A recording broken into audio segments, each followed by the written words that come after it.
Thank you for joining us for this virtual Veterans Day celebration. I am Alan Paley, National Commander of the Jewish War Veterans of the United States of America. JWV is congressionally chartered and is the oldest continually active veterans organization in the country. This year marks our 125th anniversary of supporting and advocating on behalf of all veterans and uniformed service members. Since 1896, our organization has fought for the rights of all veterans, Jewish or not, to ensure they receive what they have earned with the appropriate honor and respect for defending our country. In September, we mark 20 years since the 9/11 attacks. Most of us know someone or are related to someone who lost a loved one on 9/11. Most of us also remember exactly where we were when we heard the news of the attacks on our country. I knew of 3 people killed that day, 2 I had a personal relationship with, and 1 whose parents I knew through our local synagogue. Words cannot express the feelings I had when I found out these 3 individuals perished when the Twin Towers collapsed. To this day, I think about them often. This tragedy brought me closer to their families and is a constant reminder that our freedom comes with a price. Often, this price is paid by ordinary citizens rather than members of the military. We must be vigilant and continue our battle to ensure that the freedoms we enjoy today remain with us for centuries to come. JWV is pleased to present Jewish service members who were inspired to join the military because of the September 11th attacks. 1 is a veteran, while 2 are still on active duty. I was in graduate school, in rabbinical school in Los Angeles when September 11th happened. And within moments of hearing of the planes hitting the World Trade Center and becoming aware of the mass attack on our country, I knew that I wanted to join the military. And I said to my husband, I should join the military. And he said, absolutely. And so the next day, on September 12th, 2001, I called the recruiter and asked them if they needed a rabbi. And 6 months after that, within days of Passover, within days of our festival of freedom, I took the oath of office to become an officer in the United States Air Force. I'm a retired armor officer in the U.S. Army. I served 8 years. I was medically retired. On 9/11, I did have family members living in New York City at the time, so that played a big role.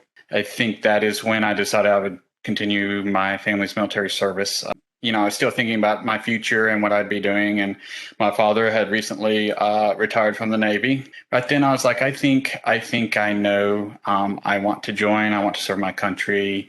Basically, I wanted to fight extremism. So this was my way of taking action and standing for something, which I would say for me personally drew from my heritage, Jewish heritage. It's funny, as a kid, I was never the boy that played with G.I. Joes. I had friends that did, but if anybody were to predict would Scott Klein join the military, I'd say probably almost 100% would say no way.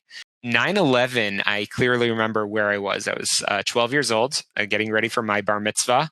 I was in 7th grade, and I remember hearing in school the radio was blaring. At the end of the day, I remember just this intense amount of patriotism and love for country that spread everywhere.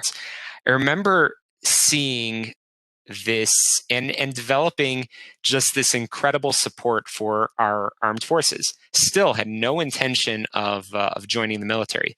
I actually joined the U.S. Army Reserve at age 29 after having a master's and almost finished my doctorate. It's changed my life in so many ways. I never imagined how much I would love my service, but ultimately the reason I came into the military was I don't believe in the word they. It's not in my vocabulary, as I've seen the role that the military has in our country has in being a force for good. I realized that I still have a lot of fuel in my tank. I still have a lot to give. My name is Rabbi Irv Elson, the director of the JWB Jewish Chaplains Council. For the past 102 years, JWB has been working hard to provide a meaningful Jewish life for the Jewish men and women of our military and their families. Since the early days of our country in the Revolutionary War, Jews have fought valiantly in our armed forces protecting our freedom. Be it in the fields of Massachusetts during the Revolutionary War, ships at sea during the War of 1812, battlefields like Gettysburg, and so many others. In the Ardennes Forest in World War I, and even in the sands of Iwo Jima, Jewish Marines, soldiers, sailors, airmen, and Coast Guardsmen have served proudly our country. Through Korea, Vietnam, and the deserts of Iraq and the mountains of Afghanistan. In every conflict and in times of peace, Jews have served valiantly in our military, exercising the rights of citizenship and protecting our rights. Let us be proud of our veterans. Let us honor their service, and let us remember of the price that many paid for our freedoms. At Ramstein Air Base, this was the focal point for the transition, for the movement of 36,000 Afghans who were escaping the Taliban. These are people who helped us when we needed interpreters and various help when we were in Afghanistan. And so now we are trying to help them and provide safety for them. Our country is about to adopt these Afghans to become US citizens. What is our role? Our role here at Ramstein is as if we are a foster family. I am at this base because of a decision that I made 20 years ago on September 11th. And now, 20 years later, I was the last military person to wave goodbye to the last Afghan to board the plane to head for the United States.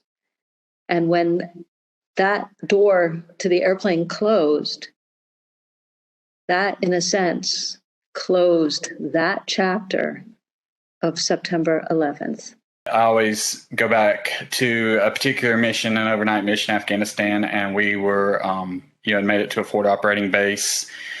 We're spending the night, and it's just me and my guys. We're going to kick off on another mission the next morning, but we were there. We'd made it safe. It's just my platoon that I was leading, and we built a campfire. We were just talking over the day, and it just kind of struck me that so far away from home, such a strong, such a diverse group of individuals that we could trust each other that much and build the kind of bonds that being a unit like that, a combat unit that we felt there was quite amazing. Being Jewish never really was an issue. It was just I was who I was, and it was my heritage, my identity. It meant a lot to me, but I was there to be a professional soldier and serve my country. As far as being a veteran, I think it may have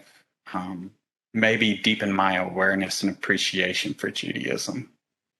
I was raised in a family where Tikkun Olam and setting the example has always been a priority. And I came in with that strong Jewish background, strong Jewish values, strong Jewish ideals coming into the military. But I'll be honest, I came in, I commissioned through officer candidate school. So I went through basic training at Fort Benning, Georgia, infantry basic training. And my goal was keep my Jewishness sort of quiet. I didn't want to raise any attention. It was, I think, in day 8, week 2 of basic training that I ended up being asked to lead services for the entire installation. Being in the military has given me a new appreciation for my Jewish values and identity.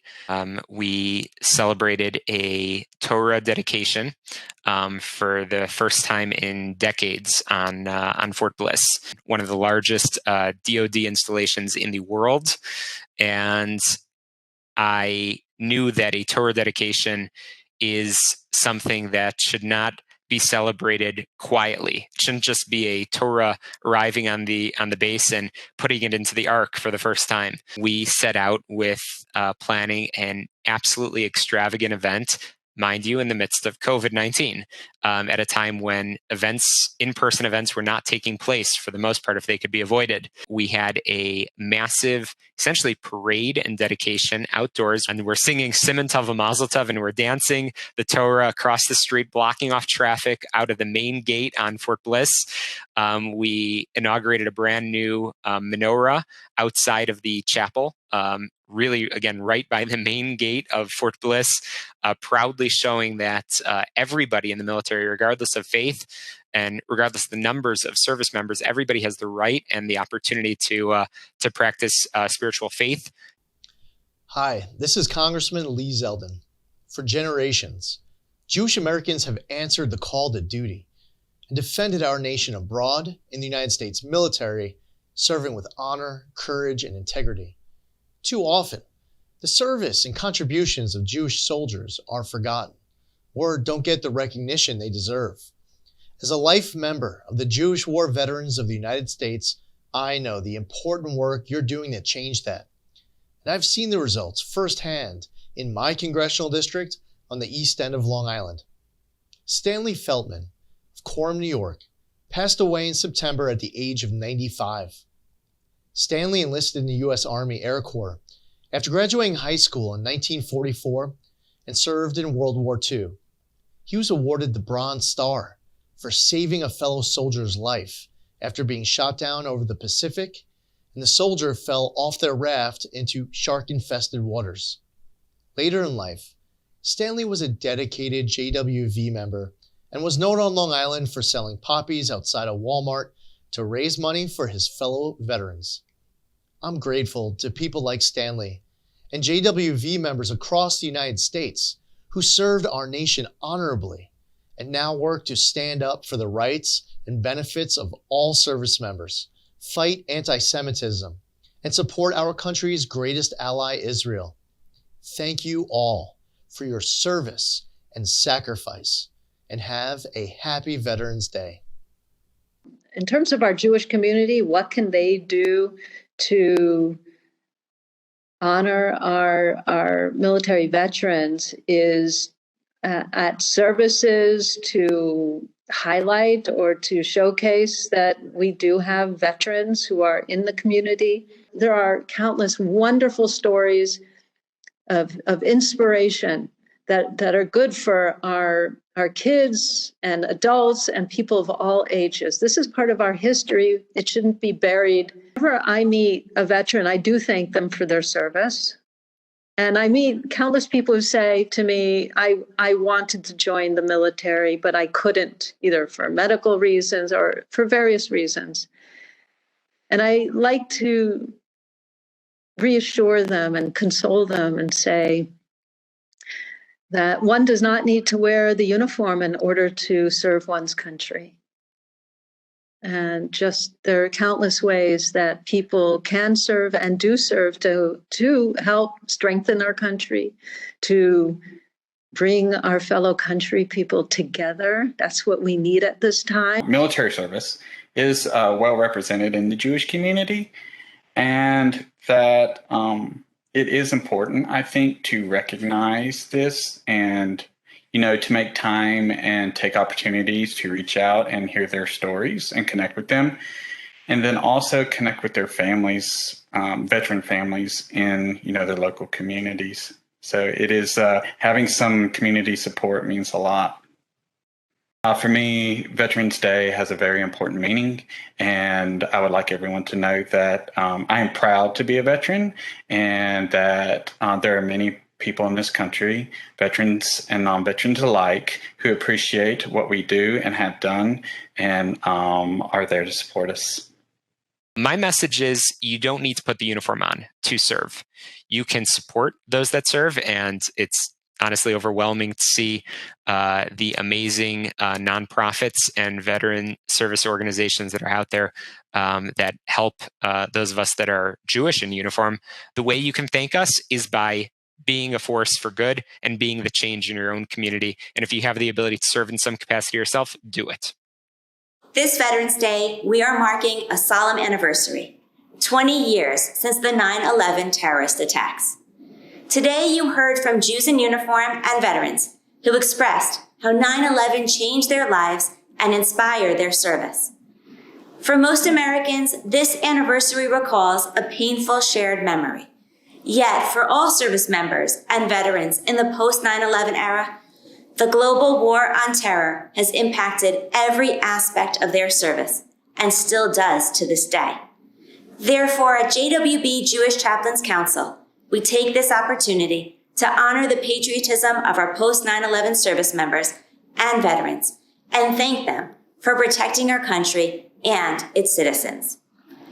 As you've seen from these interviews and from the long and inspiring histories of JWB Jewish Chaplains Council and Jewish War Veterans of the USA, Jews have proudly worn the uniform of our country since before its founding. Yet, Jewish veterans too often find that their service is hidden from view in the Jewish community. At our organizations, we see those who have taken on the commitment of service as models for Jewish life. Therefore, we turn to you as leaders and members of Jewish organizations with this question. What more can you do to support your local veterans, to hear their stories, and to welcome them into your communities? Veterans Day is a day of celebration. It is a day to honor men and women who served in the U.S. Armed Forces and to personally acknowledge that each of us owes a debt of gratitude to them. Please join me in saying, veterans, we salute you. As President Barack Obama said on Veterans Day 2016 at Arlington National Cemetery, quote, "On Veterans Day, we acknowledge humbly that we can never serve our veterans in quite the same that they served us. But we can try. We can practice kindness. We can pay it forward. We can volunteer. We can serve. We can respect one another. We can always get each other's backs. That is what Veterans Day asks all of us to think about. May God bless the members of our military, and may God bless those who carry the title of veteran."